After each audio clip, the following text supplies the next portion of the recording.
Hare Krishna. So today's shloka is shloka number 18 from chapter 6. Yada viniyatam chittam atmanyevavatishthate nisprihah sarvakamebhyo yukta ityuchyate tada. Yada viniyatam chittam atmanyevavatishthate nispृहः sarvakamebhyo yukta ityuchyate tada. Yada viniyatam chittam atmanyevavatishthate nispृहः sarvakamebhyo yukta ityuchyate tada. Please recite after me. Yada viniyatam chittam Yada viniyatam chittam atmanyevavatishthate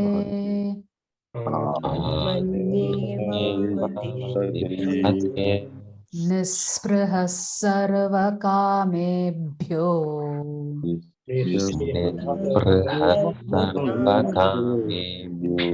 yukta ityuchyate tada.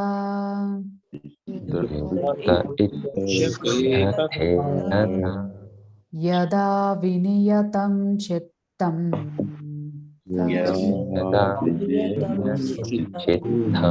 atmanyevavatishthate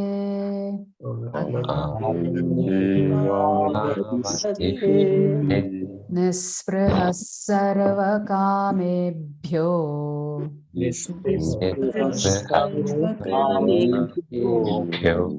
yukta ityuchyate tada.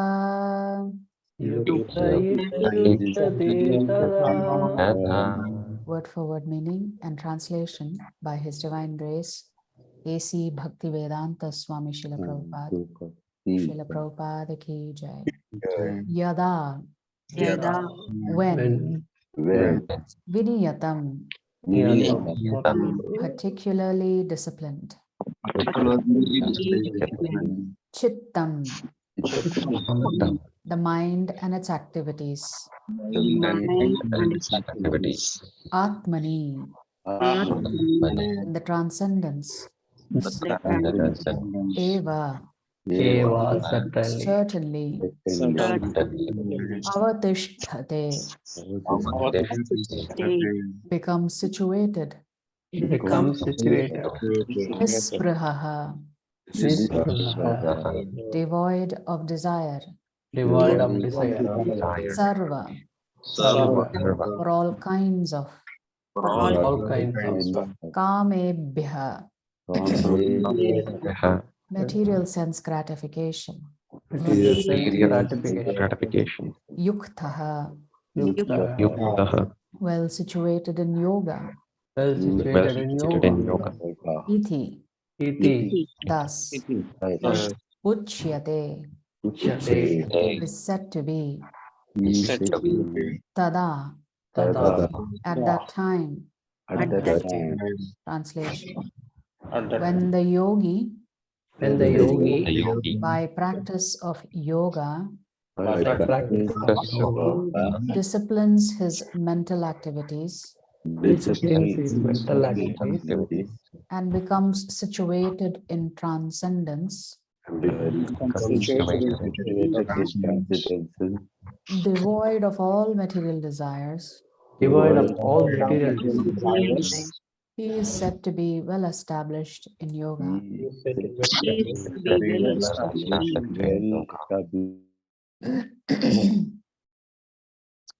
So, we've been talking about aspects of self-discipline that begins with the external and ultimately moves internal. So, self-discipline begins with managing your body in a way that is conducive to self-realization. Ultimately, it moves inwards to manage your mind, your intellect, such that your mind is an unagitated state at all times. So the Lord is saying here that a person, because of the discipline, self-discipline of both the physical body and the subtle body, you have reached a state of transcendence. In that state, you will not have material desires. Material desires means agitation. Your mind is constantly agitated. Is it this or is it that? Do I want this or do I want that? So when you reach that stage where your mind is at peace and at equanimity, the Lord is saying such a person is well established in yoga. So in everything, there is gradations of progress. There are gradations of samadhi. There are gradations of the state of mind. There are gradations when it comes to your consciousness. So it's not a one and done thing. It's a journey. It's not something that you just accomplish at a certain particular point in time. So if you look at the different states of mind, I'm just reading from my notes here. There are 5 different states of mind. The lowest state of mind is called a moodha. A person who is a moodha is considered to be very deluded. They don't know what's right, what's wrong. They don't know what's up, what's down. Completely confused. Then the next stage is called the kshipta.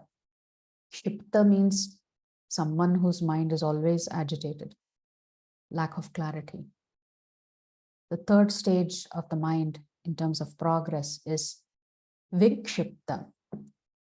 From agitated, you have moved to distracted stage. That's considered a progress. That is vikshipta. Then from vikshipta, you moved to a stage that is called kagrata, which means you're actually now able to concentrate, although your concentration is not sustained. And finally, the 5th state of the mind is called nirodha.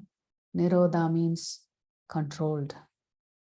So you can see you move from deluded to agitated to distracted to concentrated to controlled. Similarly, when it comes to samadhi, there are different stages of samadhi.